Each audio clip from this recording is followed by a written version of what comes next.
15, he brokered a public amnesty, and he convinced over 60 gang members to just give up their weapons.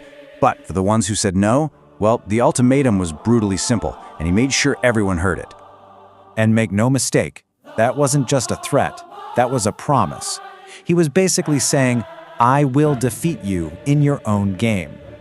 He went right after them, on their turf, playing by their rules. And this totally uncompromising stance, it just shattered the gang's entire structure. It freed Kariobangi from their grip, and bam, Nuno was suddenly a national hero. He was the cop who finally beat the Gaza gang. If you look at his career, you see a really clear pattern emerge.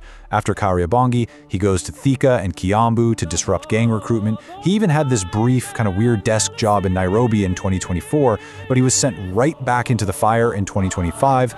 It's obvious, right? He is the guy the government sends wherever things are just completely out of control. And that brings us to where he is now, tackling the Ponga boys on Kenya's coast. All right, Section 2, the Nuno Doctrine, leadership by surprise. So, what really makes this guy tick? What's the philosophy that drives him? Because it's way more than just brute force. It's a calculated strategy, a whole doctrine really. And it's all built on one thing: catching everyone, criminals and his own cops, completely by surprise.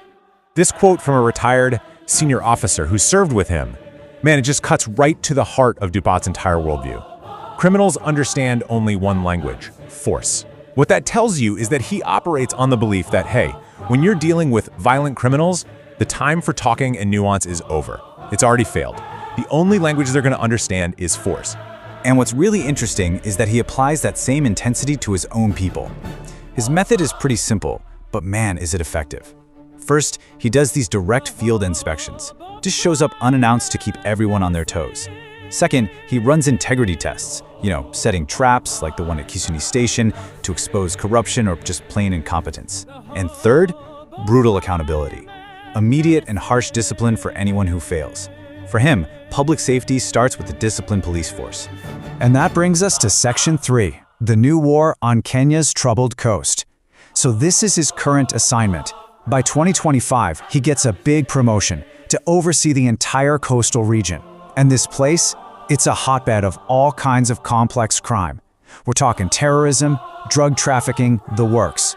But just as he gets there, a new and maybe even more chaotic threat starts to emerge. And that threat is the Ponga boys. Now these guys are a totally different kind of enemy. See, unlike the Gaza gang, which was pretty organized, the Ponga boys have a decentralized command structure. Their attacks are random, brutal,